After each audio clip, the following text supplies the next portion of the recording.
Bienvenidos al Estudio, tu podcast de cómics desde dentro.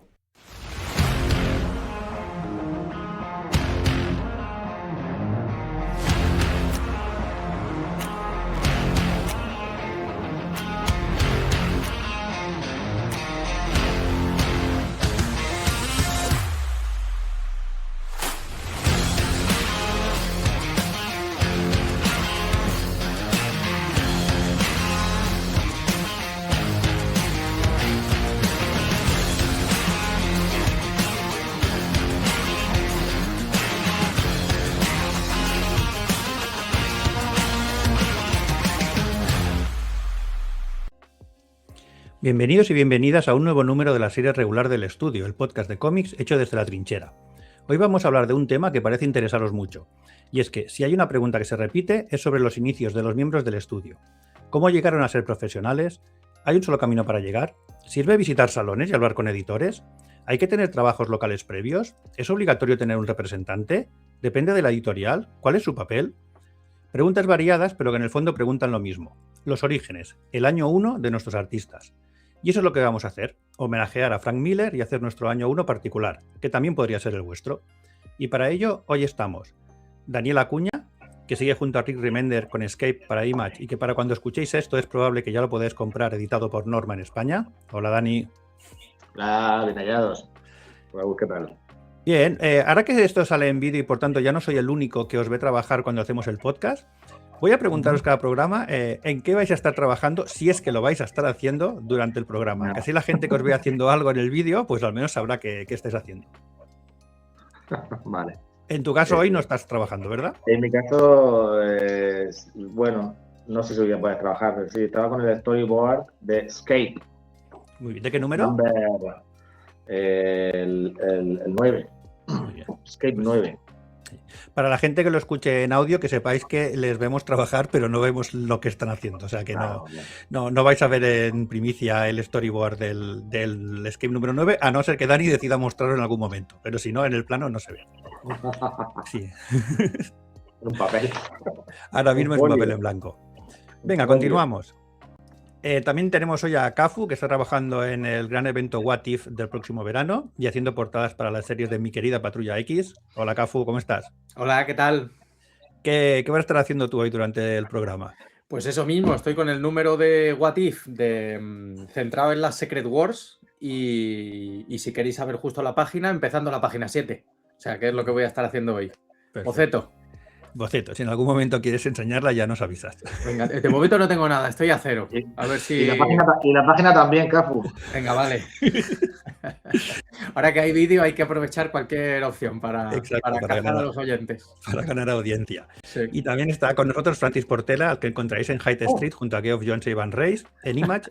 Y también está haciendo portadas y colaboraciones para otras series de Ghost Machine. Hola Francis, ¿cómo estás? Me pilláis aquí trabajando. Me ha recordado a los de Vacaciones en el Mar, que cuando salían era como que les pillaba a todos por sorpresa y hacían el gestito a la pantalla. Voy a hacer una sonrisa. ¿Qué tal, Francis? ¿Qué estás haciendo? ¿Estás trabajando en algo tú hoy o no? Sí y no. O sea, sí, estoy trabajando en algo. Bueno, lo que pasa es que yo cuando hago el directo pocas veces me continúo trabajando, porque la pantalla en la que os veo a vosotros es en la que trabajo y si no os estoy viendo, como que me despisto. Sí, y no lo puedo decir, con lo cual... Eso te iba a decir, y que yo ya sé que más de una vez me diréis, sí, pero no te puedo decir en Exacto, qué. Pues entonces... bueno, es parte del juego, no os preocupéis, ¿eh? Yo pregunto y vosotros ya decidís si contestáis o no. Sobre todo Fornés, que es muy misterioso. Correcto. Sí. Hostia, es verdad, cuesta saber en qué trabaja Jorge. Bueno, porque trabajan muchas cosas. Sí. Y bueno, y en principio, haciendo honor a su fama, hoy se iba a conectar Fernando Dañino desde los Balcanes. Pero resulta que Sad Rivik, sí, ese es Sad Rivik, el de Secret Wars, Ultimates y Thor Dios del Trueno, le ha llamado para ir a tomar un café, nos acaba de mandar una foto y ahí están los dos. Que lo mismo se animan y nos vienen a saludar. Con estos artistas nunca se sabe, pero de momento esta es la situación. Y el que os habla, Raúl Arribas, que ya sabéis que soy el único de aquí al que le sale a pagar con la industria del cómic. Antes de entrar en materia, dejadme recordar que en redes sociales somos @podcastelestudio, en Instagram, Facebook, Blue Sky, Threads y Twitter, que si os queréis poner en contacto con nosotros, ya sea para enviarnos preguntas o lo que queráis, podéis escribirnos a correoelestudio@gmail.com. Si los que tengáis el vídeo veréis que Francis está enseñando la foto que nos han mandado Fernando y Esat desde a tope con la tecnología. Y nada, recordaros también que encontráis todos nuestros programas en iVoox, Spotify, Apple Podcasts, Amazon Music y todas las plataformas de podcasting habituales, y que además ahora el estudio se publica también en vídeo. Que si lo preferís nos podéis ver las caras en YouTube y en Spotify. Dicho esto, vamos al lío.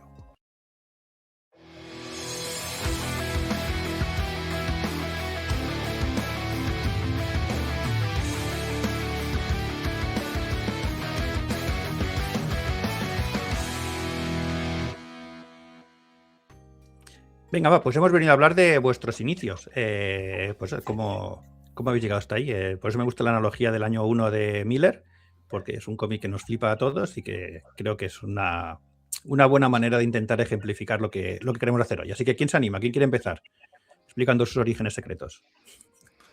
Bueno, sobre todo explicar que la idea yo creo que era porque como hemos visto que tenemos muchos oyentes y ahora videntes de que quieren trabajar en esto, en la industria del cómic, y les interesa un poco saber nuestras batallitas de cómo empezamos y tal.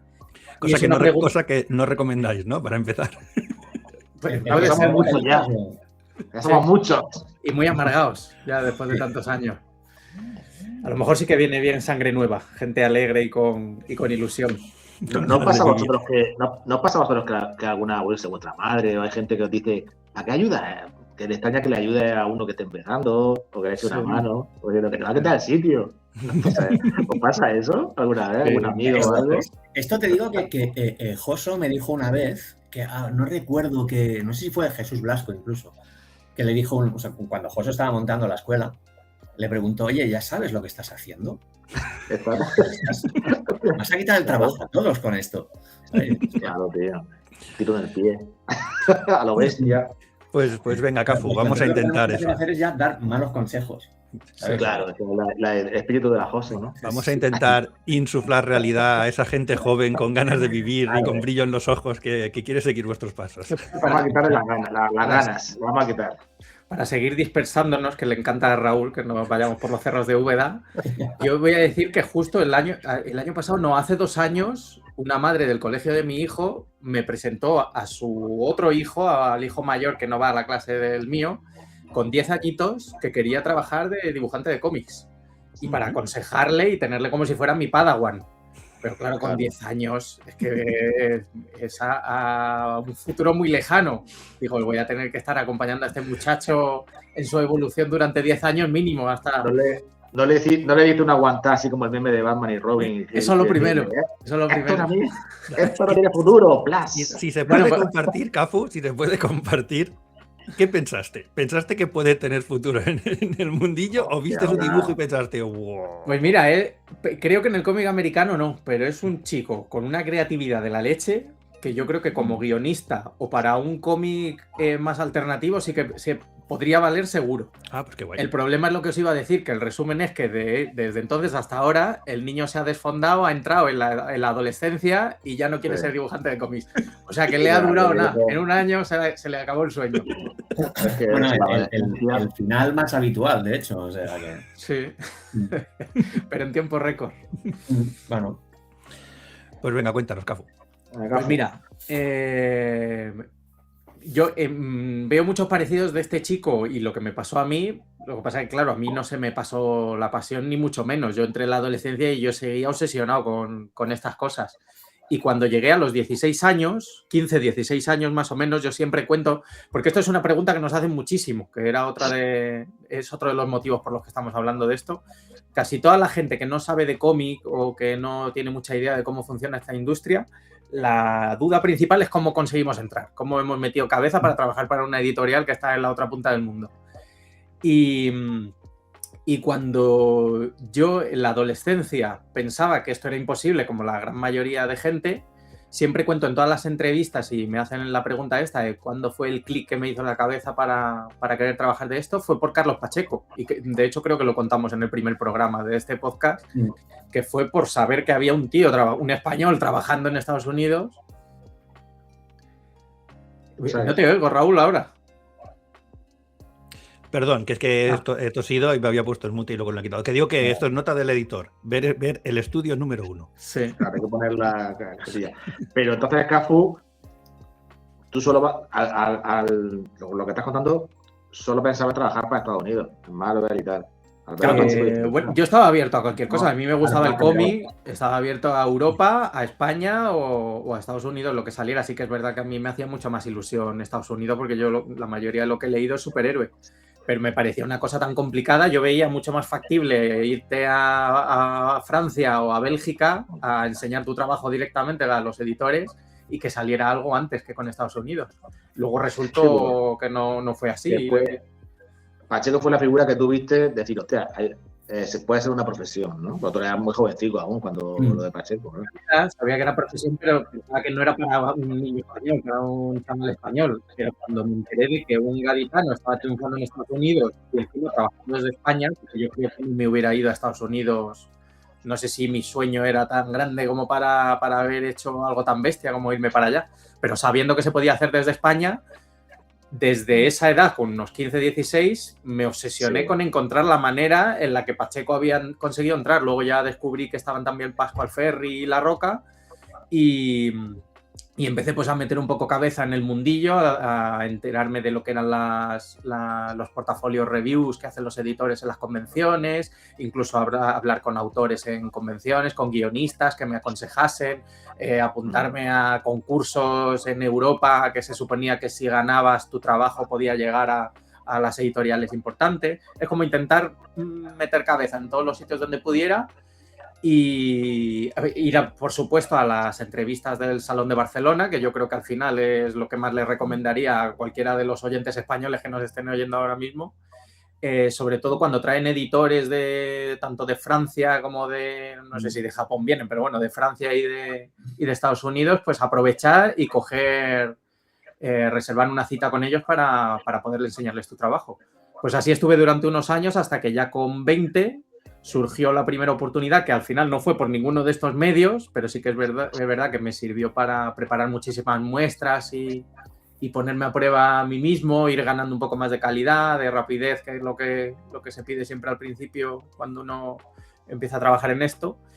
Y surgió la oportunidad porque Carlos Rodríguez, que es otro dibujante que tenemos madrileño trabajando para el cómic americano, consiguió meter cabeza en las series de Image editadas por Jim Valentino. Y a través de él surgió la oportunidad de que había una serie disponible en la que el dibujante, no sé si se había bajado, no sé en qué momento del proceso, pero creo que fue casi al principio, ya para empezar a dibujar el cómic se debieron perder a alguien y yo me subí a ese tren. Y eso sí que fue de verdad donde metí la cabeza ya por primera vez en el cómic americano y fue como mi llave para abrir todo esto, casi saltándome lo que eran los pasos estos intermedios que os comento de entrevistas con editores en convenciones y tal. Pues di el salto a este número y fue algo que me ayudó mucho cuando un tiempo después contacté con mi agente David Macho, que empezó a ser mi agente en aquel momento y todavía lo sigue siendo. Yo le enseñé este trabajo para Image y vieron que, pues eso, que era capaz de hacer una serie mensual de 20 páginas, 22 páginas en aquella época, y gracias a eso pues di el salto a Marvel poquito después. Creo que lo de Image empecé como con unos 20, casi 21, y al año siguiente o 2 años como mucho fue cuando ya surgió la oportunidad con Marvel y hasta ahora. Ya desde aquella oportunidad con Marvel no he dejado de trabajar para las editoriales más mainstream americanas. A mí, aquí una nueva nota del editor, pueden ir a ver el estudio dedicado a los Nuevos 52, pueden ir a ver el estudio dedicado a Valiant, hay varios programas donde ver la trayectoria.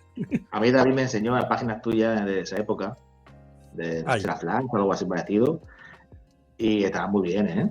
Me acuerdo que eran como muy dinámicas, tenían mucha fuerza, tío. Hombre, yo las veo y no están mal. Las páginas de muestra creo que incluso me gustan más que las que hice luego cuando ya estaba metido en las editoriales, porque ahí ya la velocidad era mucho más loca, claro.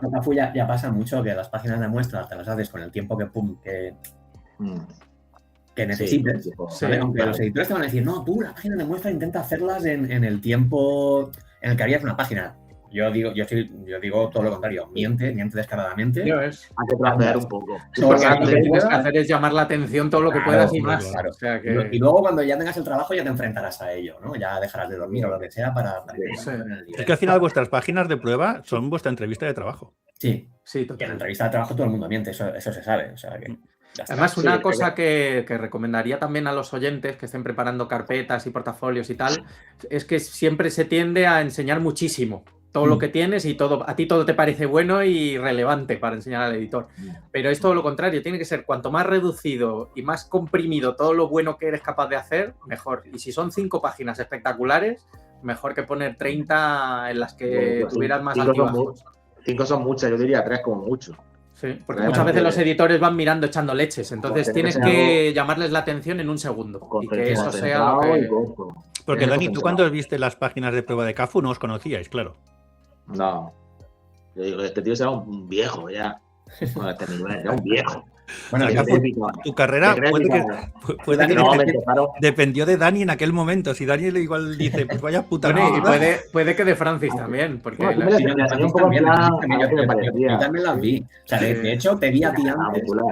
Siempre lo digo, te vi a ti antes que a tus páginas, porque fue verte a ti en el aeropuerto de Barcelona, que te habías venido a Barcelona para darle a David, a Nacho, tu dossier, porque nos íbamos unos cuantos a Nueva York. ¿Vale? Y fue verte, que venís ahí con gafas de sol de aviador, que eso se me quedó marcado. Las llevaba ya en aquella época. Sí, y pensar, ¿dónde va el niño chulo este? Aquí, en el aeropuerto, que se ha venido con su avión o qué. Qué asqueroso este. Y imagino que tus páginas a lo mejor las vi en el vuelo, ¿sabes? Sí. Es que lo he resumido mucho, no sé si vamos a poder ir dando detalles a lo largo del programa, pero como si fuera vuestro podcast, ¿eh? Sí. En mi año 1, Francis es muy importante, porque es lo que dice, de los primeros autores que yo vi en persona, en carne y hueso, y es porque los 3 coincidíamos en Agente en aquella época, los 3 empezamos a trabajar o en nuestros inicios de nuestra carrera empezamos a trabajar con David Macho, y cuando yo tenía muestras de varios proyectos, incluido ese de Image, alguna cosa que me surgió para Francia, para Dargaud creo que fue, o Glenat, no me acuerdo con quién fue, junté todo eso un poco, se lo enseñé a David, empezamos a preparar muestras ya totalmente orientadas a conseguir algo en Marvel o en DC, y fue rapidísimo porque en 3 meses pues eso, de charlas con David, de preparar muestras y tal para su próximo viaje a Estados Unidos, a Nueva York o donde fuera para enseñarlas, resultó que de la noche a la mañana surgió que él se iba a ir, tenía un viaje en nada, y ese era el viaje al que iba Francis. ¿Cuál era el problema? Que necesitaba, en aquella época los portafolios se enseñaban en formato físico, nada de digital, o sea que había que dárselo impreso en mano. Y eran 3 páginas grabadas, que sepa la gente que no era una carpeta chulísima. Nada de glamour. Para hacerlo fácil al editor. Sí, no, bueno, de hecho lo que hacía David es que sí que llevaba uno así como bonito, ¿no? En carpeta, y luego unos cuantos para dar grapados. Porque sí, bueno, si vamos empalmando, claro, ahora todo es muy fácil, entre comillas, porque ahora se envía todo por correo y demás. Pero bueno, en el caso de Dani y yo, imagino que será similar. Ahora se ha ido Dani, ¿no? Bueno. Lo tuviste que enviar por barco, ¿no? Pues casi. O sea, no, claro, porque es que tú entras en el mercado americano. O sea, CAFU ya fue así como directamente al mercado americano. Yo cuando empecé, o sea, cuando me planteé ser dibujante allí siendo adolescente, todavía había un mercado español. Todavía decías, bueno, o sea, de hecho todavía era imposible publicar para el mercado americano. Todavía Pacheco era el que hacía portadas para Forum y ya, ¿sabes? Y hizo una historia llamada American Soldier, si no recuerdo mal, para Forum, y el sueño americano era como eso, un sueño, ¿sabes? Y todavía había industria. Lo que pasa es que en mis años de formación en la escuela Joso, en esos 4 años, fue cuando la industria se fue a tomar por culo. Y entonces te intentas plantear, bueno, se fue a tomar por culo, y por otro lado veías a gente que eran pues esto, Pacheco, La Roca y Ferri, que empezaban a publicar en el mercado inglés del primero y luego el americano, y veías que podía haber un principio. Y sí, bueno, yo hice cosas para el mercado español pues mal pagadas, porque por ejemplo muchos publicamos para Camaleón, que era una editorial que ahora mucha gente no se acuerda. Pero es una editorial donde empezó Germán García, donde empezó Javier Rodríguez, donde empezó Cano, donde empezó Albert Mundain, o sea... a mí me rechazó. ¿Te rechazaron Camaleón? Luego cuento, sí. Bueno, claro, pero tú empezaste en la cúpula. Era el otro lado, ¿no? Pero claro, era el que nos pagaban por hacer aquellos cómics. Nos pagaban una mierda, ¿sabes? Casi cobrabas lo mismo para hacer todo el cómic que lo que cobras ahora por una página. Pero bueno, lo hacías, el mercado francés tampoco estaba muy abierto todavía. Eran unos principios, o sea, tú estás diciendo lo de entregar los dossiers en mano. Yo cuando empecé con David, yo no tenía ni mail ni teléfono móvil siquiera, ¿vale? O sea, sí, cuando te ibas a un sitio de estos de internet para mandar las páginas y cosas así, ¿no? No, yo a la que empecé ya me instalé internet en casa, pero yo el primer trabajo que tuve para Estados Unidos, o sea, sí que yo conocí a David sí, hice lo de todos los salones, lo de intentar ver a editores y todo esto, y acabé conociendo a David en el Salón del Cómic del año 2000, en la estación de Francia, cuando el salón pasaba más en lo que era la cafetería de la estación, no sé si os acordáis cómo era, que era muy grande. Pues, y en parte, pues, hay una cosa que lo de ir a convenciones, esto para los aficionados que intentan ser profesionales, es muy importante ya no solo por los seguidores que conozcas, sino por los autores y sobre todo los proyectos de autor, ¿no? O sea, la gente que quiere ser autor igual que vosotros, que conozcas, porque vais a seguir un camino juntos. O sea, yo conocí a David Amacho, pues en parte por Ramón Bax, ¿no? Porque el grupete que éramos en aquella época, pues algunos todavía son conocidos, como Ramón Bax o Raúl Fernández o Josep Busquets, ¿no? Éramos amigos que hacíamos fanzines juntos y nos íbamos de fiesta juntos y íbamos creciendo juntos. Y Bax iba siempre un pasito por delante nuestro. Y Bax fue el que conoció a David, el que le empezó a representar. Y recuerdo en ese salón del 2000 que otro, bueno, un tristemente desaparecido Manuel M. Vidal, amigo también del fancinero de la época, me dijo que le iba a presentar cosas a David para que David se las moviese. Y le dije así medio en serio, medio en broma, bueno, pues si quieres si te dan trabajo, yo te lo entinto. Que a mí nunca se me cayeron los anillos por entintar a otros dibujantes. Y cuando David, o sea, bueno, y de hecho tuvo esa reunión allí con David y yo estaba por allí por el bar y a lo lejos vi que me hacían señas que fuese para allá. Entonces David quiso ver cosas mías y cuando vio cosas mías dijo, no, ¿qué coño entintas? Tú vas a poner a dibujar. Y ese año fui a San Diego y ya llevo cosas mías. Y luego pues conseguí trabajo pocos meses después, un par de meses después, que yo hasta entonces trabajaba como delineante y ya había dejado el trabajo hacía suficientes cosas para Norma, para las revistas infantiles de Norma y ya era profe del acoso y decía, bueno, pues ya suficiente dinero como para dejar mi trabajo regular, ¿no? Y en ese momento, pues esto, le ofrecieron una cosa a Ramón Bax a través de David, Bax no podía y como Bax no podía, pues la hice yo, que era el que entonces mi estilo se parecía. Dijo, bueno, pues que la haga este. Y cuando David me dio la noticia, ni siquiera me llamó a mí, porque lo he dicho, yo no tenía móvil y entonces él sabía que era un viernes por la tarde que yo estaba con Raúl y con Ramón, llamó a Raúl para que Raúl me pase el móvil y yo hablar con él. Creía que ibas a decir, llamó al bar donde estábamos siempre. No, porque no sabía exactamente en qué bar estábamos, ¿no? Pero sí que fue eso. Y lo bueno es que a mí me llamó, me dijo, oye, sí, te ofrecen dibujar unos números de esta serie, una serie que luego no se publicó, ¿no? Pero bueno, es igual.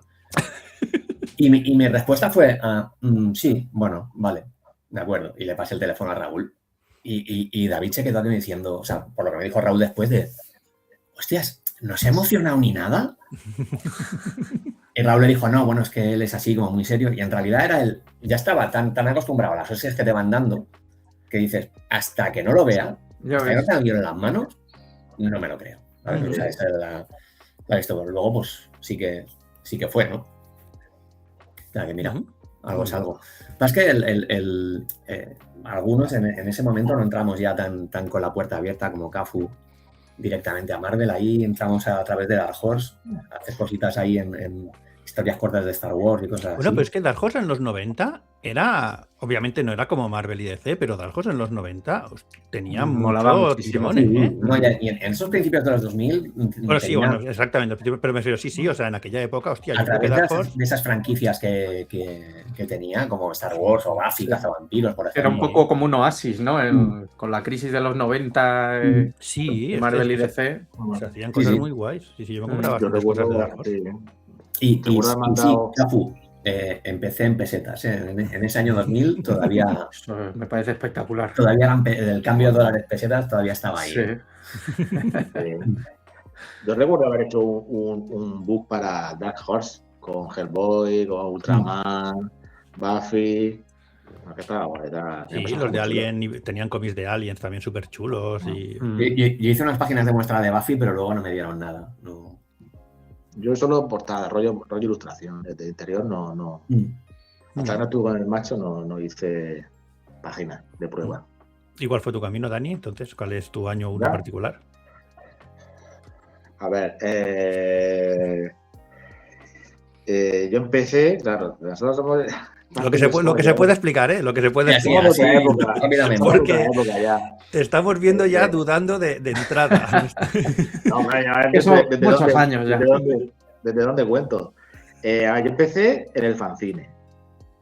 Primero empecé con concursos. O sea, yo vivo en Águila, que es un sitio que está pequeño, en Murcia.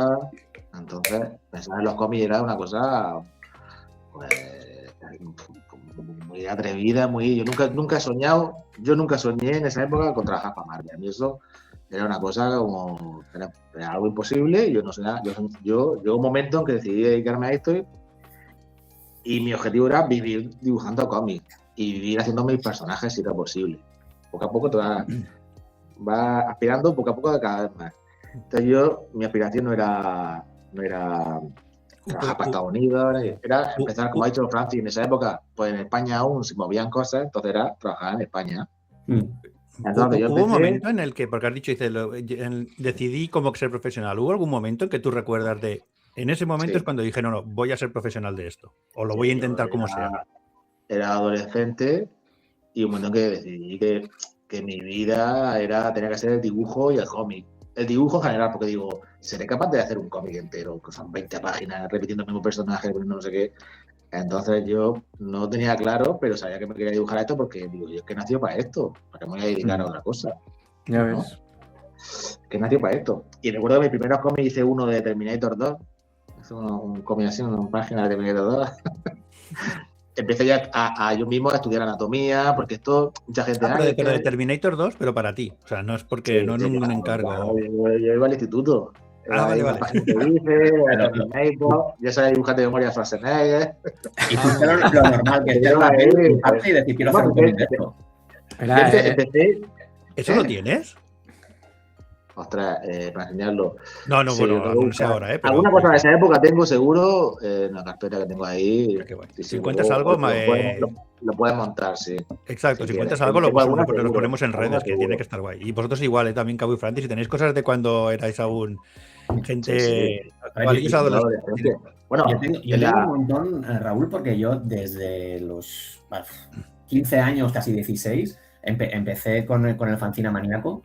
¿Vale? O sea, soy uno de los fundadores, de hecho, que es un fanzine, para el que no lo conozca, que de una larga trayectoria donde, pues los nombres que he dicho antes, muchos nos reunimos ahí, ¿no? Dentro del fanzine había los que eran más bruguera y los que pues, hacíamos otra cosa. Eso se acabó convirtiendo hasta una editorial con los años. Entonces, claro, yo tengo cosas encontrables, incluso he visto que gente se lo ha comprado por Wallapop desde los... Vale. No, por eso digo, o sea, porque obviamente seguro que hicisteis muchísimas cosas, pero claro, que en aquel momento tuvieses la es decir, me lo guardo, que después si encontráis cosas las publicamos.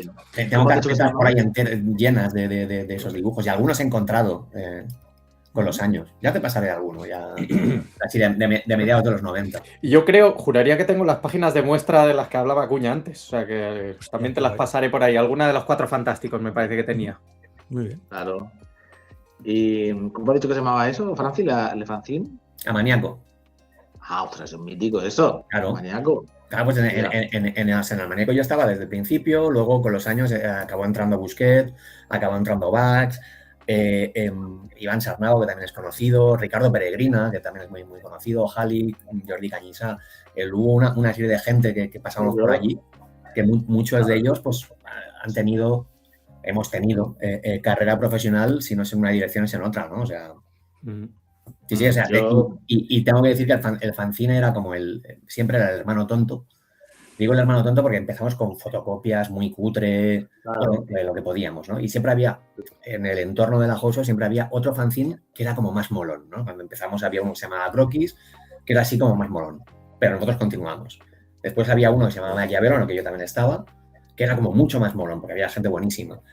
Y nosotros continuamos, y Amaníaco continuó. Luego llegó el Ñe y Amaníaco continuó. Siempre, sobre todo por Jordi Goy, que es el que fue como el editor del fanzine y bueno, y luego editor de lo convirtió en editorial, ¿no? Siempre por su cabezonería, que yo iba tirando adelante, y también nos enseñó algo muy importante.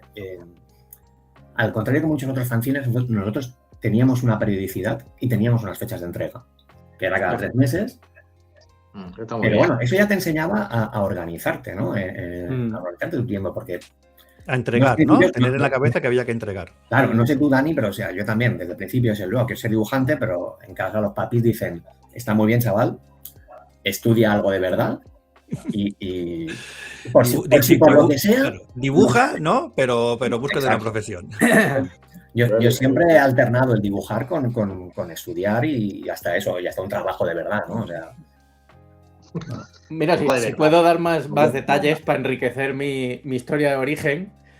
Yo el momento en el que me decidí, como le preguntabas antes a Acuña, en el momento en el que decidí que yo quería dibujar cómics y punto, fue precisamente estudiando la carrera de Historia del Arte.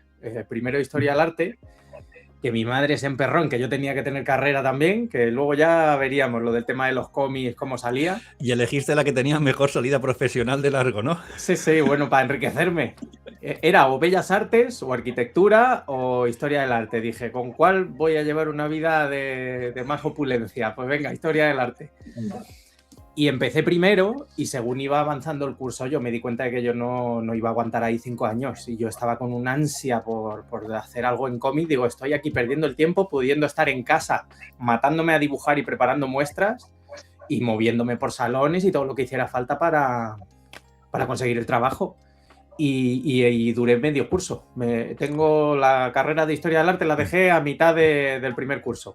Y ahí fue cuando ya me puse en serio con esto y poco después fue cuando pasó lo del episodio este con mi agente y a empezar a trabajar para Marvel. O sea que me alegro un montón de haber dejado la carrera. No es el consejo que le aconsejaría a los que nos están oyendo.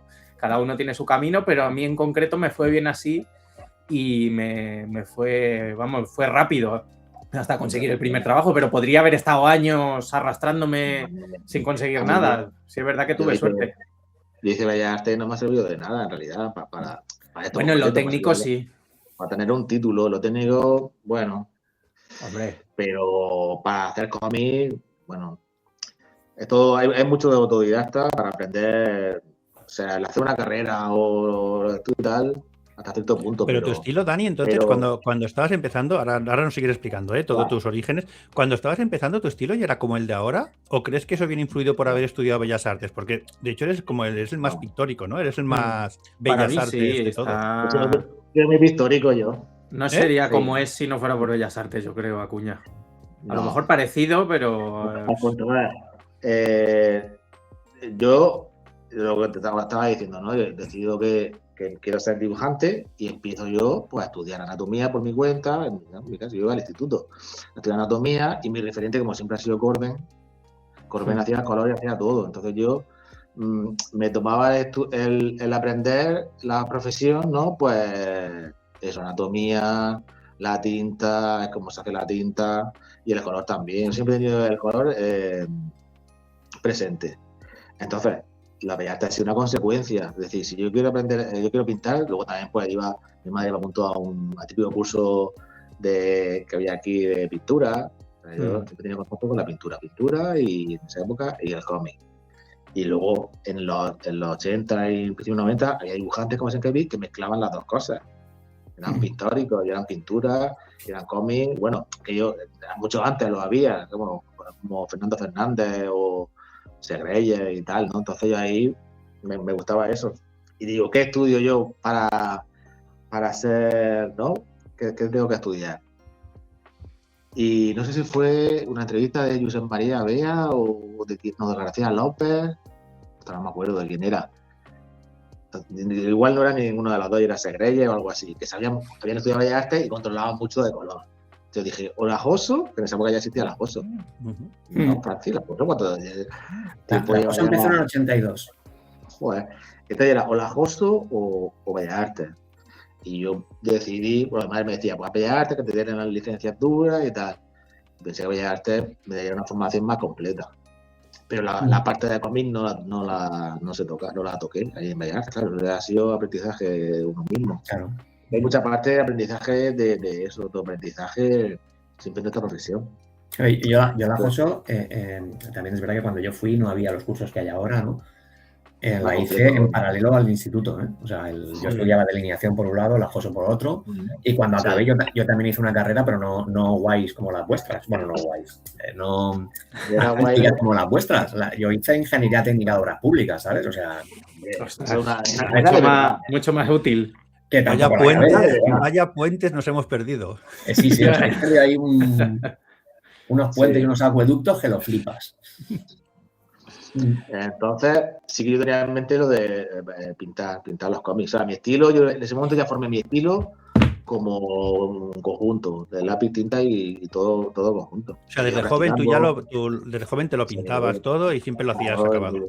Imitaba la técnica de Beasley, ya cuando ya estaba más mayor, pues imitaba ahí como lo hacía Beasley. Tengo dibujos, de hecho, imitando ilustraciones, imitando Beasley total. Yo creo que todos los de la época tenemos algún momento a Beasley, ¿eh? O sea, fue una revolución, tío. La verdad es que tú imitabas lo pictórico y yo imitaba los cómics de Lobo, los de... O sea, más su lado blanco y negro, porque yo el color desde el día 1 casi dije, esto no es lo mío, y lo dejé de lado. Y hasta que el digital no me ha podido ayudar, en el color he sido siempre bastante negado. Y entonces tú, Dani, cuando tú mandaste, bueno, no nos explicas el proceso, pero tus pruebas para entrar en el mundillo ya eran con color y todo. A ver, entonces yo también como Francis, con un fanzine que había en Murcia un fanzine. Yo mi primer profesional con el que contacté y que fue mi referencia fue Juan Álvarez, que trabajaba para El Jueves. Entonces yo vi que era uno de Murcia, porque yo veía que sus cómics salían en Murcia. Digo, este tío tiene que ser murciano. Si tenemos que ser la protagonista van a la Universidad de Derecho de Murcia y se hablan como murciano, digo, esto me quedaba flipado. Entonces para mí fue un referente ver este reflejado como murciano y uno de Águila, que te sientes que está en el culo del mundo. Ves que hay alguien, ¿no?, haciendo ese. Y entonces fue mi primer contacto con alguien profesional, pero mis primeros cómics fueron de concursos de Murcia. Era Crea Joven y Murcia Joven, ¿sabes? Esos fueron mis primeros... ¿Que los concursos para el que ganaba lo publicaban? ¿O sí, un álbum, se hacía como una publicación y tal, que yo nunca gané, ¿eh? Me dieron un típico seleccionado, ¿no?, que salía en el libro, pero no gané nada. Diploma olímpico, ¿no? Claro, entonces era mi ¿Recuerdas quiénes ganaron y si se han dedicado a esto? Siempre ganaba todos los años Pedro Vera. Todos los años, fue el reinado, el alcaraz de la época. Todos los años ganaba. El Rafa Nadal en Roland Garros. El Rafa Nadal de Murcia. La verdad es que Pedro tenía un nivel ya profesional. O sea, tú veías su página del concurso y que era un nivel ya, pues como siempre, es que no tenía una época más, o sea, era ya y molaba mucho su historia. No se entendía que eso, que él ganara siempre, pero casi, no sé cuántos años estuvo ganándolo el tío. Entonces ya Juan Álvarez crearon un fanzine de Murcia, pero con una forma de ver un poco parecida, como ha dicho Francis, ya con una forma más profesional, pues para enseñar en el Salón del Cómic de Barcelona, y porque había siempre el concurso de mejor fanzine. Entonces ya era una cosa muy profesional y Juan me exigía. Al principio veía mi dibujo y no le convencía, o sea, tuvimos que estar ahí, Santi Arca y yo, éramos ticos, a hablar con él. era enseñarle cosas que le convencieran. Y ahí nacieron otros personajes, Klaus y Simón. En ese momento yo no había caído en lo importante que es crear un personaje. Yo era dibujar y dibujar. Porque yo creaba mis personajes también. Entonces nos dijo Juan, tienes que crear un personaje. Y me presenté en historia con el personaje. O sea, hacíamos historias por lo típico. Por un hombre que pierde a su novia, que se traía con la moto. O sea, historias así como muy intentando ser más serias y tal, pero no creando un personaje. Y eso fue ahí una cosa muy, para mí, bastante... Ya empezar en ese fanzine, pues estuvo muy bien. Como le he contado a Francis, ya empezar a mentalizarte más profesional. Me acuerdo que a mí me decía, joder, ni que fuera eso, esto como te exige, ni que fuera eso, ¿sabes? Profesional, no sé qué. Digo, hombre, yo no te entiendo, digo, hombre, hay que hacer ahí un fanzine de nivel y claro, no admitía cualquiera. No, pero yo creo que la actitud de tomártelo como si fuese un profesional, claro, es la idónea, es la que te convierte en un profesional. Para mí es la buena, claro. Para mí, para otros a lo mejor no, que no tienes esa intención, pero para mí sí. Es que... Entonces ahí no podía pintar, sí. ahí era solo tinta, Raúl. Claro. Entonces en ese momento imitaba mucho a Bolan. Sí, porque era todo en blanco y negro. Es que iba a decir que, claro, ahora no lo sé porque estoy un poco desconectado del mundillo, pero en aquella época recuerdo que había fanzines muy guapos. Sí, o sea, muy currados. Ahora también, ¿no? Seguro, no, pues te digo que no lo sé, pero porque no esto, pero que sí, que había cosas muy curradas. Lo que sí, ahora los fanzines de hoy en día es que también editar es mucho más barato. O sea, antes el editar un fanzine por imprenta salía carísimo y ahora pues tienes imprentas digitales que te lo sacan bastante barato. Y por eso los fanzines de esa época en la que empezamos Dani y yo. Yo creo que ahora uno, con mi amigo José María, Chema Lajarín y Dani, sacamos este fanzine. Ves esto y ya o sea, tiene la misma calidad que cualquier... o sea, el formato tiene la misma calidad que casi cualquier publicación. Sí, de hecho, para la gente que lo esté escuchando, que no nos esté viendo, o sea, está editado. Claro. O sea, esto es como... me ha recordado mucho a lo que le llamamos formato prestigio en aquella época, que es como un cómic que era como el doble o el triple de gordo, con tapa blanda, pero de cartón. O sea, y en la tapa en color, además, es súper chulo. Pero sin embargo... auténtico, pero lo auténtico era de fotocopia. Sí. Exacto, antes eran en fotocopias y quedabais, la gente que hacía el fanzine... A pillar, a cortar el borde, ¿sabes? De cuando se doblaba. Y a graparlos. Nosotros era... y luego la distribución. La distribución, en ese momento, los fanzines te los cogían en las librerías de cómic de Barcelona al menos. Y era ponte a patearte a Barcelona, Maputo a la espalda y a llevar fanzines a las tiendas. Sí, en el salón y en Mercado. Vete a Mataró, a una tienda, porque sabes que hay una tienda en Mataró, y ir allí a ver si te cogen fanzines. Pues así hacíamos las cosas antes. Muy bien.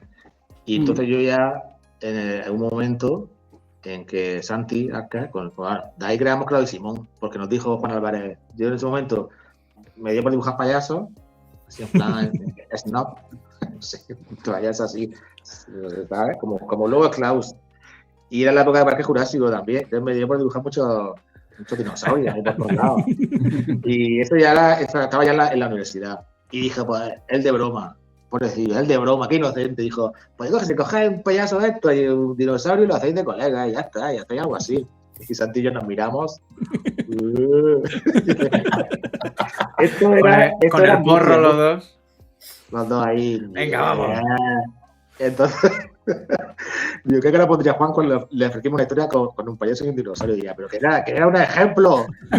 No, luego Murcia está a una hora de Águilas, ¿no? Donde vivo yo. Y en el trayecto en el autobús ya íbamos pensando en una historia, la primera historia que hicimos. Y yo en esa época pues era tinta, el de estilo era con tinta. Y era así un rollo con plumillas, con el estilo Bolan.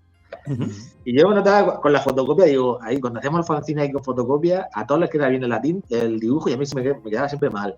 Digo, porque me queda muy mal y yo ahí veía que no estaba yo a un nivel profesional. A mí era el estándar de medición era la fotocopia. ¿Sabes? Y pues entonces yo aún no podía pintar, iba pintando en la facultad y probando mi técnica, intentando desarrollar una técnica que me fuera bien. Al final era acrílico, un poco de todo, pastel, lápiz, de color. Entonces ya Santi, hubo un momento en que me dijo, voy a hacer una historia larga de Klaus y Simón. Le hicimos unas cuantas historias cortas para el fanzine, muy divertidas. y se la presentamos a las editoriales, que era la época de Camaleón, Laberinto, todo eso. Entonces me presentó una historia corta, que recuerdo que era como con mucha acción, para que el dibujante se luzca. Dije, no, hombre, toda una historia como tú crees, que quede bien, que quede, la modificó un poco y tal. Y fue el primer Claudio Simón, le enseñamos un Camaleón y no le gustó. También es verdad, también es verdad que presentamos una fotocopia muy rara, porque Santi fue a fotocopiar las originales míos y no iba bien los toners de la fotocopia y salieron en azul las fotocopias de las páginas y salieron un poco mal, la verdad, pero no le llamó la atención ni le gustó nada, no. Entonces ya fuimos probando en la yo no sé, ya se lo enseñamos directamente a la cúpula y allí pues de primera José María Berenguer, que era el editor mítico ya de los 80 del Víbora y tal, nos atendió a él y a él no le gustó nada tampoco. Dijo, mira, esta viñeta me ha llamado la atención solo. Bueno, mira, ya le dimos el cómic hecho, yo hice el cómic hasta toda el... No le gustó nada, pero lo dejamos allí, el cómic, las páginas, y a los días nos llamaron los otros dos, Emilio y Hernán Migoya, que son los que se ocupaban en realidad de las publicaciones ya. El Berenguer ya estaba un poco ya medio retirado en esa época. Y ellos fliparon. O sea, pasamos de que no le había interesado al editor a los otros que nos llamaron, Emilio y flipando ahí, que le encantaba, no sé qué. Entonces yo me fui a vivir a Barcelona, porque ahí en esa época estaban las editoriales, creo yo, ¿no?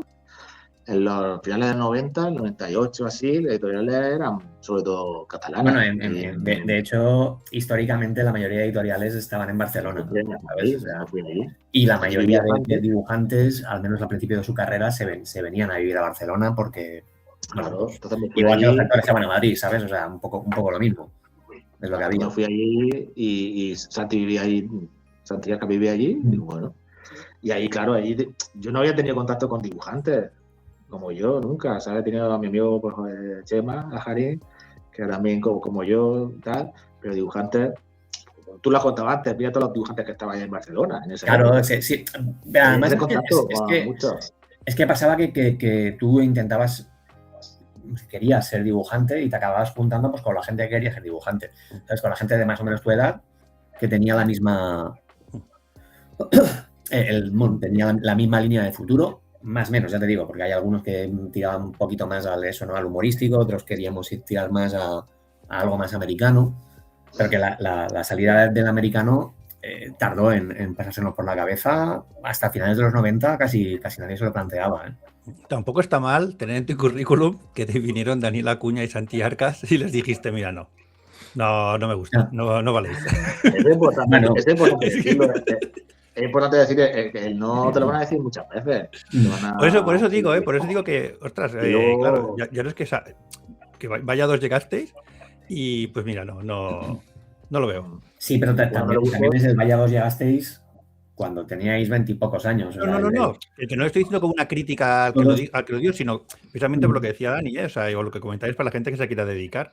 Claro, todos. O sea, es que seguramente en aquella época no era que no. Dudo que haya habido alguien que no. Bueno, dudo, alguno habrá, ¿no? Pero la mayoría, todos hemos tenido algún rechazo en nuestros principios. Y es más, la mayoría de esos rechazos, con razón. O sea, no es con razón, porque bueno, no estás preparado todavía, ¿no? Claro, y tienes que acostumbrarte a lidiar con eso. El error y siempre es lo que siempre te va a hacer madurar y te va a hacer buscar otra forma. Bueno, cuando te rechacen, es bueno que te digan por qué te rechazan y vas aprendiendo cosas. Si no te dicen nada. A mí me dijo uno, el editor de Dargo, que era como Corben de todo a 100. No me dijo eso, pero... Hostia, eso es mala leche. Le Corben de tout a Frank. Me dijo que se notaba que era como Corben, pero no era Corben. O sea, me dijo un editor de estos míticos de algo. O sea, tenés que lidiar un poco que la gente, a mí también recuerdo, Pere Oliver, creo que fue, le enseñó unos dibujos de Conan, hizo un portafolio de Conan. para Forum, creo que era Forum, de Pere Olivé, ¿no? Sí. Y lo hice un poco el estilo de Fraceta. Eso sí que lo tengo, lo puedo enseñar. Estaba muy chulo ahí con la tinta y tal. Y me dijo, ay, es que tienes que buscar tu camino, tu estilo y tal. Y yo, pues sí. Está diciendo, el consejo era, tienes que buscar tu estilo y tal, hombre, no, como diciendo, no imites a nadie, hombre, lo he hecho un poco porque es Conan. Te lo enseñé a Claudio Simón y eso dijo, mira, esto está muy bien. Aquí sí que tienes tu estilo. Un poco Corben de todo a 100, pero bueno. Eres el Fraceta eres el Fraceta de los 20 euros también. Sí. Que por cierto, muchos acudimos a los más jóvenes tienes que explicarle lo que son los 20 euros, porque Cafu no lo ha pillado esto. ¿Sabes? Lo de los 60, claro, lo pilla Cafu, sí que fue de los 80. Claro, hombre. ¿Y qué ha dicho Cafu de Pere Olivé, no? Que muchos también... le dimos la turra a Pere Olivé en aquel momento, que era como la puerta más cercana que teníamos a los cómics de Marvel, era Forum. Y era porque en ese momento también era Laberinto, creo. Sí, ¿no? Y la verdad es que era majísimo, que nos tratabas todos súper bien y siempre tenía tiempo para ver el progreso que habías hecho en tus páginas y las muestras y tal. Yo le enseñé una cantidad de páginas a lo largo de los años tremenda. Y la verdad es que luego el tío se alegró ya cuando conseguí trabajar de esto, se alegró un montón y me imagino que serán miles de casos los que ha seguido Olivé. Oye, pues sí, porque era... O sea, yo por ejemplo, nunca tuve trato con él porque con el que hablaba en Planeta era con Pérez Navarro, pero sí que doy fe de que Olivé, no solo eso, sino que se acordaba de la gente siempre. Sí. Y era un tío de los que ojalá todo el mundo en el mundo del cómic en general fuese como él. Ya ves. O sea, por el saber estar, ¿cómo decirlo? Un caballero, ¿no? Nunca mejor dicho. Una persona educada, que por desgracia no es lo que más abunda, pero... Sí, y daba muy buenos consejos, como el que dice Acuña, que te lo decía con mucho tacto para no traumatizarte, pero te decía justo... Es de los que te manda la mierda y tienes ganas de que empiece a estaba muy sensible. No me gustó lo que me dijo. No me gustó. Una cosa que me decían a mí mucho, que acabo de acordarme de ello al principio, que como yo tampoco tenía muy claro a qué industria quería ir o en cuál iba a tener la suerte de terminar, mi estilo era un poco una mezcla de todo. Y si enseñaba americanos me decían que era demasiado europeo y si enseñaba europeos me decían que era demasiado americano. Entonces es como que siempre estuve ahí en un término medio y yo creo que con los años me lo he ido quitando y me he americanizado a tope. Hiciste un cómic europeo. Status Quo se llamaba, ¿no? Status Quo. Bueno, yo es que estoy todo el rato yendo hacia atrás de todo lo que me he dejado, pero cuando me salió mi primera oportunidad para Marvel, después de años dando tumbos que no salía nada, de repente salió todo junto. Y con mi primera oportunidad para Marvel, me llamaron los de Glenad, es que no me queda claro si era Glenad o Dargo en aquel momento, creo que Glenad. Me llamaron para hacer una adaptación de Quo Vadis a cómic justo cuando tenía mis primeras fechas de entrega para Marvel. O sea que tuve que hacer todo al mismo tiempo y fue una entrada en el profesionalismo por la puerta grande ya a hostias a mano abierta con las fechas de entrega y con las luchas. Fue cuando te conocí que tú me dijiste de hacer la portada. Sí, claro. De Quo Vadis y yo me hice el loco todo lo que pude. Ya ves. Que no, hombre, qué broma. No, es broma, no, que te hackeaste, cabrón. ¿Qué broma? Era colorearte la portada, ¿no? Claro, pero me hiciste un retoquillo al final. Que luego, Quo Vadis, el nivel europeo te exigirían la documentación muy loca, ¿no? Que va, nada. Yo creía que sí, pero aquello fue libertad total. Porque eran adaptaciones que se suponía que iban a ser juveniles, para público juvenil, y que con el tiempo incluso iban a darlas a los colegios e institutos de Francia y Bélgica para, pues eso, adaptando los grandes clásicos de la literatura europea. Y yo me imagino un Quo Vadis así más juvenil, más moderno, con hombreras y cartucheras y grandes armas, así todo. Sí, mucho bolsillo, ¿no? Sí. Claro. Quo Vadis terminado en X. Exacto. Y le renta. Empieza me renta. Bro. Sí. Venga, Dani, ¿cómo pasaste de en Barcelona? Para mí fue un irme a Barcelona. Yo soy una persona muy introvertida, muy tímido, y para mí fue, fíjate, las ganas que tenía yo de dedicarme a esto, que hice de irme primero a estudiar a Valencia, Bellas Artes, que, claro, no era el mismo ambiente allá en Valencia. Y ya en Barcelona sí que están las editoriales, la cúpula, que nos cogió Claudio y Simón, que tuvimos que hacer unas páginas extra para cumplir el formato. Y recuerdo que hice una prueba también, no sé qué dibujante seguía, pero era para ser el ayudante en un cómic de un dibujante que trabajaba para Don Mickey o algo así, y era el Pato Donald. Y hice unas muestras. O sea, tú llegas allí y vas pillando, es lo que no tiene un plan tampoco muy concreto, es lo que vas pillando.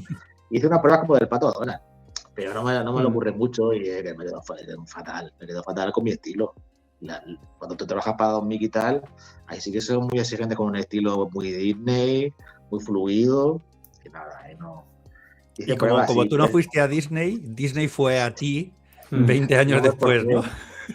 Compró Marvel. Exactamente, al final. Te compró cuando estabas en Marvel.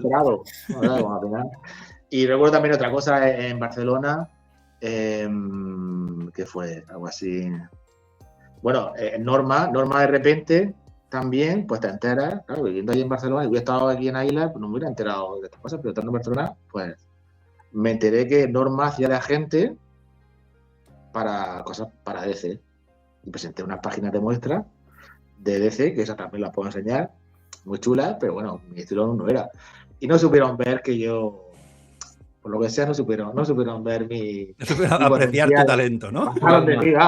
Es que yo digo, vamos a ver, pasa de mí, pero yo creo que potencial tengo para que me digan, mira, aquí es demasiado, no sé qué, son demasiadas viñetas por página, para que me hubieran guiado, pero no, me enseñaron ahí, no me dieron mucha... Tú en ese punto, tú mirabas tu trabajo y veías que sí que ahí había... Yo luego las enseño, yo veo esas páginas y están bastante bien.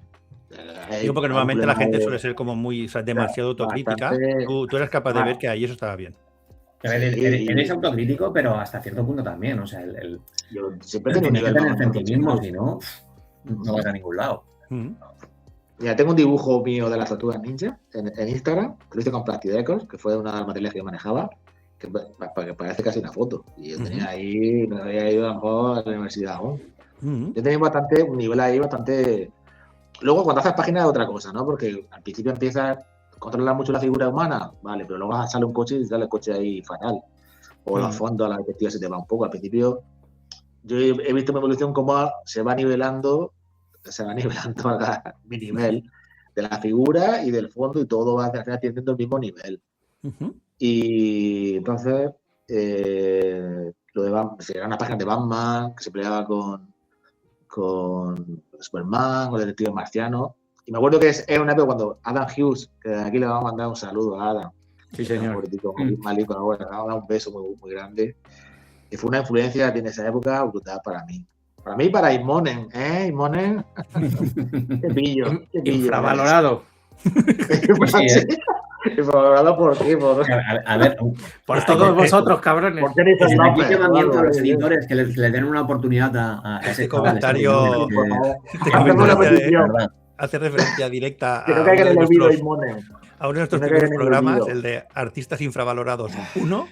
Ir a escucharlo para ver la opinión de por qué Stuart Immonen es un dibujante infravalorado en la industria. Sí. Entonces, recuerdo que sacó Adam Hughes Gen 13, un cómic de Gen 13 espectacular, súper espectacular. O sea, sí. Con unos fondos súper currados. Entonces, yo ahí me copié mucho para hacer los coches. Y entonces, los fondos de mi página eran chulísimos porque estaban muy copiados de ese número de Gen 13 que es espectacular, ¿eh? El color y todo. Te digo una cosa, Dani.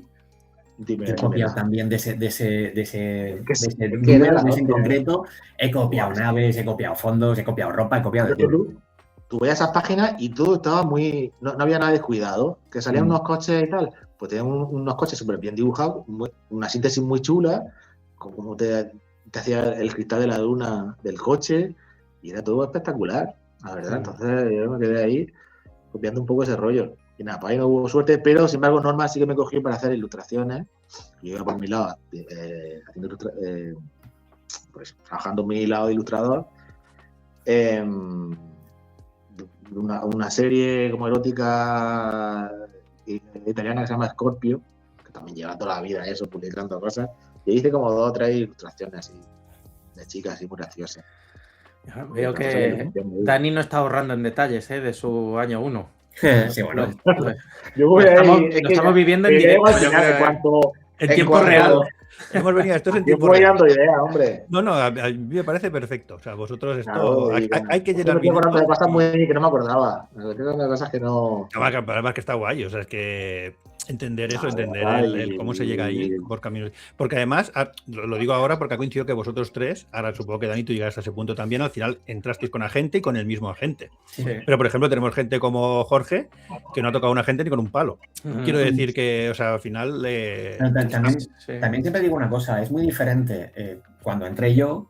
Sí, bueno, por eso digo que al final... Como 2-3 años después y Cafu ya unos cuantos después, ¿no? Pero por eso digo que es muy interesante escucharos, porque al final, incluso entre vosotros, que el camino es parecido, pero es muy diferente incluso entre vosotros. Y ya imaginemos pues a alguien como Jorge que es totalmente diferente. Cada persona es un mundo, cada persona, porque cada persona desarrolla un estilo y el estilo también te puede abrir un estilo, una forma de trabajar, y todo eso te puede abrir unas puertas u otras, ¿no? Y pues tú ya también tener una personalidad u otra es diferente. Sí que hay una serie de puntos en común, y Dani lo ha dicho, que al final es venir al menos en nuestra época, venir a Barcelona y rodearte de una serie de gente.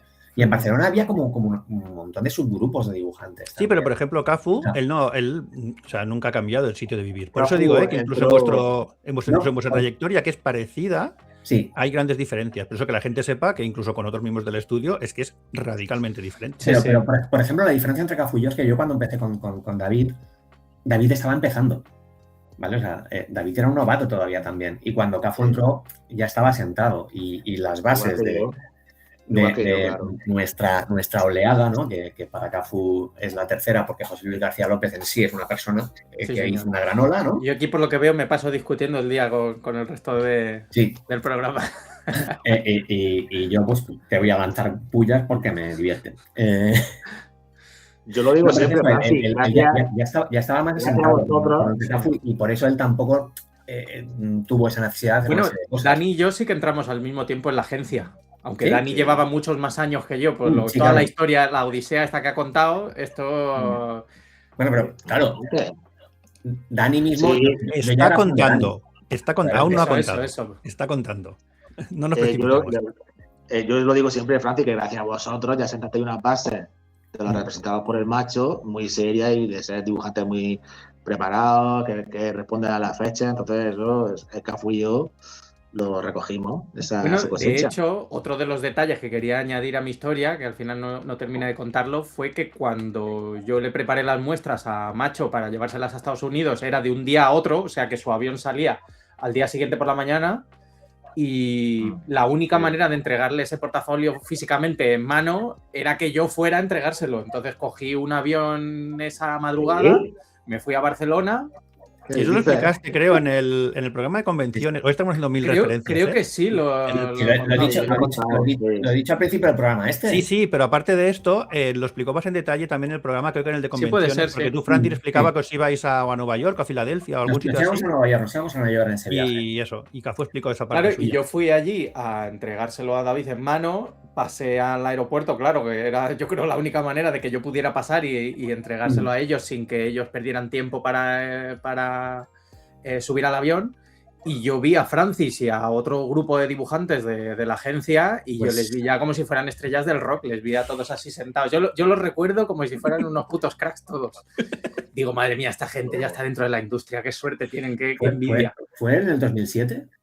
En 2006-2007, sí. Vale, entonces te digo quiénes estábamos. 2007, sí. David López, Marta Martínez, que por aquel entonces era su pareja, además. Y de Marta me acuerdo también. Vale, y de ti también me acuerdo de Juan Román y Pera Pérez. Sí. Pero esos eran los que estábamos. A mí me parecían los Vengadores. Y vi a Francis ahí todo fucker. Digo, joder, qué cabrones, estos ya están todos trabajando para Marvel y DC. Pues yo tenía un ¿andaban a cámara lenta, Cafu? Que no te ponían a cámara lenta. Ellos sí, claro. Con un ventilador, ¿no? Sí. Con un ventilador así delante. Sí. Y tú ahí, pero yo se lo mandé por mail, la página, y él la imprimió. Pero ya no le daba tiempo a hacer nada, David. No tenía. Claro, porque era en esa misma noche y a las pocas horas salía su vuelo. Entonces me dijo, mira, solo hay una posibilidad. Si tienes un vuelo, cógetelo y me las das en mano y me las llevo. Y al final mereció la pena porque me consiguió trabajo en Marvel. Ya a la vuelta yo ya tenía trabajo con Marvel gracias a haber hecho toda esa locura. Que es algo como muy de flipado, muy de película americana, Pero claro, como tiene final feliz, mola, ¿eh? O sea, Sí. yo un vuelo y le doy la muestra. Lo típico de siga ese coche, o me subo en un coche en la autovía, lléveme al aeropuerto. Tú ni pisaste Barcelona realmente. O sea, y yo allí agarrado por la seguridad del aeropuerto de Barcelona con mi portafolio en la mano. El avión despegando y tú en el otro lado en la ventanilla. Como Tom Cruise. Echaba ahí. ¡Paren! ¡Mis páginas! O tú, la gente ahí llena de gente, tú no puedes llegar al macho, tienes que subir por la gente, Sí. ¿no? Escuchando a la gente, sí, ¿no? Ayudándote ahí como las películas románticas. Ayuden a ese hombre. Pues bastante épico, Cafú, la verdad, Hombre, bastante... pues sí, ya ves. Sí. Venga, Dani, continuamos. ¿Por dónde íbamos, Carlos? Mira la chuleta. Sí, claro, es que no, luego... Pues la clave es que estamos hablando, contactar con gente, con profesionales, yo siempre lo digo. Yo contacté en Lorca, que vivía José Luis Munuera allí, y ya él estaba empezando su carrera, empezaba a tener ya prestigio, y me hizo ver que... Porque yo también hice un combi de superhéroe en España, con Dolme. Y fui, me hacía Claudio Simón, que tardé como, no sé cuántos meses, 6 meses o casi... ¿Cómo se llamó? ¿Cómo se llamó? Anthem, con guión de Roy Thomas. Es verdad, sí. Yo siempre digo que el cómic de humor no pretendido es mejor que este. Pero hay más de risa. Con la traducción que hicieron. Porque como estaba escrito en inglés, pues luego lo traducían.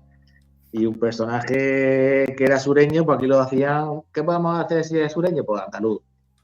Venga. Un personaje que era como grande y fuerte. Te voy a arrancar los piños. Decía cosas así. Y yo digo, ¿esto en serio? Cuando me llegó el cómic, a un redneck en un gaditano.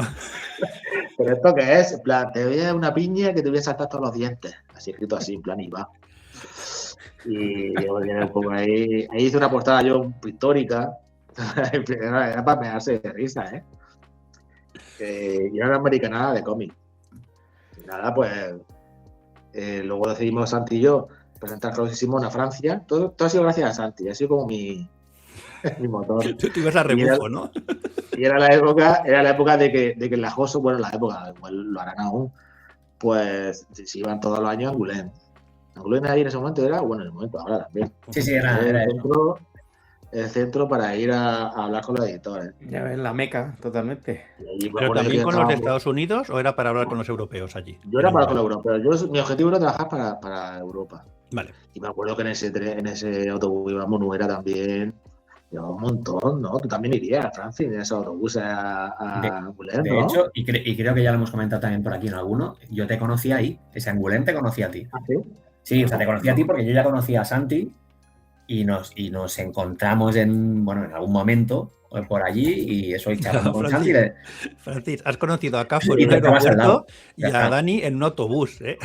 Es que esto ya empieza a entrelazarse totalmente en las historias. Falta alguien en un barco, A Dani lo conocí en uno de los pabellones de Angoulême. Vale, no en el autobús. Vale. Pero sí que me parece curioso que, por ejemplo, a Dani, vale, que es de Murcia, pero se ve que es de Águilas, que Águilas es España al final, Y lo conocí en Francia. Y a Miquel Janín, por ejemplo, lo conocí en Nueva York. Y la gente de aquí la he conocido en otros sitios. Españoles por el mundo. A Rafa Sandoval lo conocí en Bélgica. Y Acuña, y tú a Francis vivía al lado mío. En Angoulême le viste andando a cámara lenta también a Francis, así con la barba al viento. Igual sí, No, si yo ya iba subidico en esa época ya. Tú ya estabas subido. Yo es que ya había hecho Claudio Simón y con Claudio Simón me dio mucha visibilidad. Mucha gente me conocía. Claro, sí, yo te conocía. Que eso es otro consejo que hay que hacer. Publica como puedas, ya sea fanzine o lo que sea, que tengas cosas que la gente pueda verla. Sí. No sabes por dónde puede salir también mientras no encuentra algo con Marvel o lo que sea. Bueno, y lo que decía Raúl antes, que no se obsesionen de que nuestra manera de entrar en el cómic americano es más o menos similar con la gente, porque hay millones de maneras de hacerlo. Lo importante es echar semillitas en todas partes, hasta que alguna germine. A mí la gente no me funcionó. Yo contacté por medio de una amiga, con Scott Alley, que era uno de los editores de Dark Horse. Y lo que he dicho, hice una ilustración que está en mi blog. Los blogs que se hacían antes, aún está ahí. Las ilustraciones estaban bien también, que no entiendo. No le moló nada. Pues hice un Ultraman, una Buffy, no sé qué, y hice un Hellboy que le flipó. Y aún así, no... Te dijo que le flipó, pero hasta mañana. O sea, hasta luego. Sí, flipó, que lo volví a mirarlo otra vez diciendo, está guapísimo.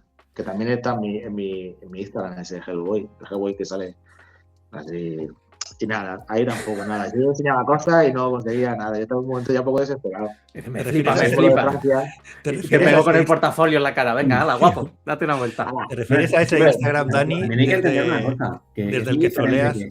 Que a un editor le guste una cosa tuya, que tenga espacio para darte trabajo, que a veces simplemente no tienen donde meterte. Ya está. Claro, pero has dicho, bueno, venga, me guardo tu mail por si sale algo. Nada, fue en plan un poco que no pasaba, como lo de Norma, que no veía futuro o algo en mí. Que luego digo, se lo cuenta que... un editor de Marvel y dice, ¿cómo? ¿Que no te dijo Scott alguien? ¿Te dijo que no? No sé qué, que luego flipan. En esa época yo creo que cuando la cosa iba bien era cuando te daban la tarjetita. Sí. Cuando te daban o te pedían la tuya. Entonces ya sí, entonces ya había... O se quedaba en el portafolio. Claro, yo entiendo que es parte del proceso, pero es verdad que luego, visto años después, es bastante flipante la de veces, por ejemplo, lo que estás explicando, Dani, la de veces que te han rechazado viendo luego la carrera y el... ¿Sabes? Y yo qué sé, la repercusión es bastante flipante. Que lo que decía Francis, que seguro que había sus motivos, o sea, que esto no es crítica a... Bueno, también es que Dani tiene un estilo muy... Te has dicho una cosa, lo de se quedaba en el portafolio. Claro, yo como con David empecé mucho antes, he visto un montón de reuniones estaba en un montón de reuniones con editores en las que veía cómo miraban el trabajo de otra gente, no solo la mía, ¿no? O sea, la mía, si estaba yo allí, pues ya el editor te dice qué o cuál. Pero sí que es verdad que a lo mejor David iba con 10, 15 portafolios, ha llegado a llevar tranquilamente. Y era el ver, hostia, a ver, este editor se ha quedado con el de este y el del otro. Aquel editor se ha quedado con el de aquí. O sea, un rollo quiniela, ¿no? A ver cada editor con cuáles se va a quedar.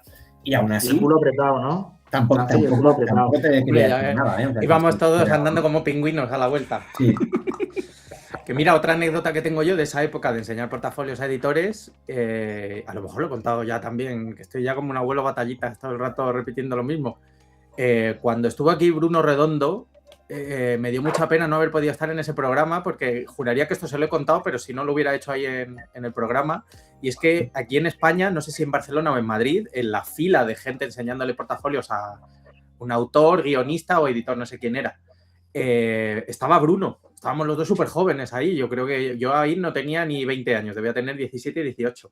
Bruno llevó su portafolio y nos petó la cabeza a todos. Era una barbaridad las páginas que tenía, y al editor o guionista o dibujante que fuera, igual le flipó. Pero por lo que se ve, eso no se materializó luego en cómic, en un trabajo, vamos, no... Porque yo creo que Bruno luego tardó unos años también hasta que ya abrió la puerta de la industria americana. Mira, tú dices esto, yo a Ramón Bax lo conocí si no me falla la memoria, en el Salón del Cómic del 95. ¿95 sería? O 96, ahora no estoy seguro. Puede que 95 o 96. Puede que 96, más que 95. En la cola de Marvel Italia, ¿vale? Que ese año vino Marvel Italia, porque había una Marvel Italia. Y pues eso, en la cola para presentar cosas, y un colega común nos presentó. Y la gracia es que justo después de vernos y de conocernos y demás, él se fue, que había quedado con búsqueda al cual yo todavía no conocía, y se fueron de ahí a Camaleón y ahí vendieron Mantícore. O sea que sí, que en esas colas pues has conocido gente que algunos... Ya ves. Sí, y otros... No. Lo que tú dices, tú has dicho antes, Francis, eso, que no cantas victoria hasta que ya, ¿sabes? Ya te dan ese contrato, casi. Porque yo no canto victoria hasta que el cheque no está cobrado, casi, ¿sabes? O sea... Yo, el editor que dijo que yo era como Corben sin ser Corben, luego le presenté otro proyecto y le flipó. Ajá.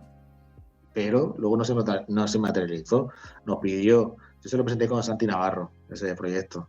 Fue una entrevista en la que le gustó tanto el proyecto que yo nada más que dije tonterías, ¿sabes? Cosas que estaban mal. Todo lo que dije salió por mi boca con el editor. No me acuerdo qué tipo de cosas eran. Pero mal. ¿Qué diferencia hay con un día cualquiera tuyo? Sí. Y le gustó tanto, y era justo lo que estaba buscando. es una heroína, justo lo que estoy buscando, este estilo. Nos pidió luego más adelante, eso fue en un salón del cómic, o sea que los salones de los cómics es donde se mueven las cosas, eso que quede claro hoy. Sí.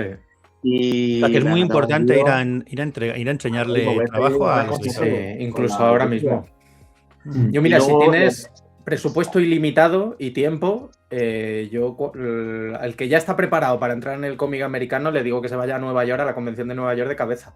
Porque ahí es donde se reparte todo el... Que yo, de hecho, lo estoy pensando ya para ir para esta edición o el año que viene, porque incluso los que llevamos mucho tiempo en esto nos conviene dejarnos ver por allí. Barcelona hace años también era muy potente. Ahora claro, ya eso no lo vivo, ese lado. Pero total, que este editor mismo, que era el mismo que me dijo que era como Corben sin ser Corben, le flipó esto, pero luego al final no se materializó. Al final dejó de contestarnos los mails, le mandamos un guión y tal, y ya por ahí se quedó la cosa. Así que, y luego también, dentro del salón del cómic también, como Juan Álvarez, que era el que hacía lo del tío Saín, que era nos dijo, oye, Albin Michel, la editorial Albin Michel, que era una editorial mítica francesa, están buscando cosas nuevas, y el clavísimo vuestro seguro que le encanta. Y fue en un salón del cómic, me acuerdo, de Barcelona, cuando estaba en la estación de Francia, el salón. Y nada, pues exactamente, se nos enseñamos y les gustó y empezamos a publicarlo allí. O sea, todo... Hay que moverse. Yo me acuerdo de estar en mi casa sentado, yo qué sé, viendo un cómic o algo alguna diseño de producción de una película, algo, y decir, joder, qué cosa más cutre, cuando yo podría hacerlo mejor. Pero claro, piensa ya que yo existía. Ya ves. Vale, mi madre. Entonces tienes que estar, que te conozcan, moverte. Y muchas veces consigue el trabajo... Muchas veces consigue el trabajo antes, el que más se mueve que el que tiene la calidad... Claro. Y lo de la gente por una forma de una persona que ya lleva moviéndose. Es como, yo siempre digo, es como cuando quieres ligar, ¿no? Pues no será lo mismo acercarte a toda una chica a hablar, o un chico, ¿no? Por tu cuenta, que te lo presente a alguien, ¿no? No es lo mismo. Sí. O sea, la persona. Lo que hemos dicho, cuando yo entré con David Macho, pues ya tenía la experiencia positiva de la generación de Francis. Y a los jóvenes como Cafu y yo, pues podemos entrar ya con un prestigio. Con el camino previo. Ya allanado. Tú, Dani, todo este trabajo previo ya publicado que tenías, ¿crees que te abrió también puertas? ¿O eso a los editores de allí les da igual? El caos hicimos, sin ser un superventa, pues gustó mucho, mucha gente me conocía por eso. Mucha gente sobre todo de la profesión, muchos compañeros y tal, pero sí que... De hecho, no sé si es en ese viaje en el que Cafu le dio las muestras a Macho, pero yo recuerdo en algún viaje a Macho llevar tu Clausus Simón, el francés, o sea, el tomo, o sea, de que enseñaba tus muestras y enseñaba también el tomo ya, decir, mira, esto está publicado, este no es un novato, este ya publica cosas. Sí, exacto, a mí me vendía como un autor francés así, europeo y tal, es verdad. Pero mira, mis primeros contactos con mis pruebas de estas que hemos dicho, las pruebas que hacemos a lápiz y tal para los editores, que tiene que ser siempre una escena de acción, que la gente no haga una escena de dos personajes hablando para hacerse el guay ni el distinto, porque se van a aburrir. Un editor es como un crío, pierde la atención enseguida, tienes que llamar la atención. Eso te iba a decir, ¿no? Y no esperes que ponga de su parte, porque es normal también, porque tiene que ver muchas cosas y no va a pararse a ver, mira, qué narrativa más bonita, ¿no? Va a ser algo impactante, ¿eh? Aparte del portafolio, llevar estímulos visuales, sonajeros, hacer trucos con las manos, lo de robarle la nariz. ¡Ay, que te quito! Mira cómo se nota, Cafu, que ahora mismo está a full, en este tema. Estoy en ello, sí. Yo, entonces, las primeras páginas que me acuerdo que enseñé con el Macho, yo estaba en mi casa, se las mandamos a Chiarello. Y él dijo, muy bien dicho, Chiarello sí. Dijo, hombre, porque es una cosa como muy europea, un tipo de página muy europea con muchas viñetas. Dijo, hombre, este chico es muy bueno, pero no es nuestro estilo. O sea, no es... Entonces David le dijo, bueno, no te preocupes, que estamos trabajando en eso. Ya te iremos mandando más cosas. Ya, estamos trabajando en ello. Estamos trabajando. Entonces, esa sí es una forma correcta. O sea, es que Chiarello realmente daba gusto hablar con él. Bueno. Y ya fui yo entendiendo cómo hay que hacer una página de muestra. Ya fui dándome cuenta, porque mi página al principio era una escena donde llega Wonder Woman y ve que está todo destruido y de repente la atacan. No. Hay ya la escena donde se está peleando con el monstruo. Yo decía como si fuera un cómic de verdad. Mm. Y no, era hacerlo ya todo directamente. Que mira, antes de que nos vayamos de Charelo, voy a hacer otra nota a pie de página, otro momento de los podcasts. Charelo, años después de esto... Espera. Dime. Venga, me pongo el soñador. Años después de esto, Charelo fue el que dijo que mi cómic de Grifter era lo peor de todos los nuevos 52. O sea que mira, da gusto hablar con Charelo. Por eso has puesto esa cara cuando Francis ha dicho que daba gusto hablar con él. Sí, da gusto lo directo que es este señor, que no habla con paños calientes. Pues, ¿sabes una cosa, Cafu? No haber hecho el peor cómic de los nuevos 52, hombre. Es que... a mí lo que me da rabia es que se diera cuenta de que era el peor de los nuevos 52. Que no me lo diga, hombre, que se lo calle. Yo no lo creo. Cuando uno le sale una mierda de página y tal, piensa, hostia, a lo mejor no se da cuenta a nadie. Y normalmente la gente no se da mucha cuenta. Pero tú dices, vaya truñaco que está aquí, pero luego se da cuenta alguien y dice, joder, se da cuenta. Y es peor. Pero tiene ese consuelo. No, luego me puso un poco a caldo cuando me fui a Marvel. Luego ya salió la... enfado contigo. A caldo. ¿Sabes? Pero bueno, luego tenía buena relación, ¿eh? Luego lo encontré en Barcelona y es un tío muy simpático. Y Charelo también fue una influencia mía, porque cuando hice ese cómic de Houdini y Batman, ese tipo de acuarela tan chula que hacía, yo también estuve probando, imitándolo para aprender. Sí. O sea, imitando a tus dibujantes que te gustan, se aprende, claro. O Alex Ross en la técnica de la grisalla, todo eso. Sí, a mí me hace gracia lo que has dicho antes, ¿no? Del editor que te dice, busca tu propia voz, sé más tú mismo. Y al principio copias a gente y poco a poco ya vas desarrollando la voz, pero empiezas copiando, ya está. No. Sí, total. Yo lo que yo aprendí cuando empecé a enseñar mis cosas en Angoulême y tal, es que un editor no busca algo nuevo. Eso le llamaremos dicho, pero porque a mí me veían como algo, como yo tenía una mezcla así de europeo y americano, con mis colores, que hacía grisalla con acuarela y lo pintaba así como hacía Adam Hughes, y luego digitalmente le daba el color, entonces quedaba como, en esa época, quedaba muy, muy impactante porque eran páginas como de papel, pero con un color, pero también era digital a la vez. Y entonces no me sabía clasificar cuando veía mis páginas, lo de Corbe, es el único, el que dijo lo de Corbe. Y entonces eso es un problema, porque si tú te pareces al número 1, te pareces a Adam Mora o a Jorge Jiménez, pues dices, hostia, pues este otro pepino. Trabajo automático. Pero si no te parece a nadie y eres súper original, pues te dirá, hostia, pues yo no sé si esto va a gustar a la gente o no. No sé, es que sea un editor pues, más valiente o más que le flipe mucho lo que hace. Entonces a veces es un problema buscar tu camino, que ya saldrá solo también. Mira, ahí está la cosa, Dani, cuando eres te pareces a alguien, te pareces al estándar, más fácilmente consigues trabajo. Ese trabajo muchas veces no quiere decir que vaya a ser fijo. O sea, vas a conseguir el trabajo porque necesitamos a alguien suplente. Venga, va, entras. Cuando eres más personal, cuesta más que te den trabajo, pero una vez lo tienes, es tuyo. Iba a decir, si quieres que el público además le guste eso, hostia. Lo que pasa es que, como dices tú, necesitas que los editores sean más valientes en ese aspecto. Pues iba a decir, porque al final las modas cambian, ¿no? Entonces, si consigues entrar con tu estilo, claro, tienes una carrera como mucho más larga por delante, porque eso, si tú ahora entras con un estilo concreto, pero ya sabemos que esto cambia, cada 5 o 10 años los estilos cambian mucho. Totalmente.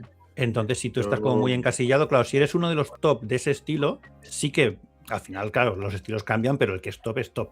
Pero si eres solo uno más del estilo, igual luego te diluyes muy más fácilmente, ¿no? Claro, porque vamos a poner un ejemplo porque no le hemos mencionado todavía y vamos. Nos quita la subvención si no le mencionamos, ¿no? Jim Lee. Vamos. Claro, Jim Lee sí que tenía su estilo, pero todos los que le copiaban, ¿dónde están ahora mismo? Claro, o sea, él sigue porque era el original, ¿no? Pero sí. Y los que copiaron a McFarlane, copiaron a Madureira, claro, algunos, los muy buenos, claro, que han seguido teniendo carrera, pero mucha gente que tenía trabajo porque Madureira se puso de moda, la primera vez me refiero, porque ha tenido como 2 fases, pues claro, supongo que se fueron diluyendo. Sí, o evolucionando a otra cosa, claro, sí. Mira, de hecho, la triunfada máxima para mí es si te empiezan a copiar, Si te empiezan a copiar tu estilo, es que has triunfado, o sea, que estás en lo más top del mundo. Pero igual no hace gracia, ¿no? Hay gente que no hace gracia. A mí me haría gracia, tío, que me copiasen. que gane más dinero que tú y porque que triunfe más que tú con tu estilo. Ya tiene que ser un poco raro. Si triunfa más que yo, si gana más dinero, ya me... O sea, esto lo decía Van Hughes de Terry Dodson. Dices, bueno, no pasa nada. Mientras no gane más dinero que yo... Y sigue Terry Dodson haciendo lo mismo, ¿eh? Pero a mí ya no me parecen iguales porque a Van Hughes ha ido cambiando, precisamente. Sí. O sea, yo veo que los dibujantes con mucha personalidad son un mal ejemplo para los que empiezan, porque, claro, tú quieres ser también un único y original y tal, pero claro, te lo va a tener más jodido, va a tener más difícil eso. Eso lo consiguen ellos también después de muchos años, también, no llegan y se encuentran con eso también, o sea que... Mira, hablando de lo del tema de los estilos y las oleadas que llegan de dibujantes que se suben al carro cuando un estilo está de moda y tal, es como que eso va yendo y viniendo constantemente. Como decía Raúl, son modas que cambian cada, pues eso, 5 años, 10 como mucho. Yo estoy recordando la época en la que se puso el estilo cinematográfico de Brian Hitch de moda, cómo llegó una oleada de imitadores de Brian Hitch. Luego con Coipel ha creado una escuela tremenda, o Immonen, el infravalorado Immonen. Sí que es verdad que eso, cuando alguien lo peta con un estilo, es como que alguien que ha estado como en segunda línea, de repente puede subir a la primera solo porque su estilo sea semejante al suyo. Y una vez que se pasa la moda, otra vez como que vuelves a quedar otra vez en segunda línea.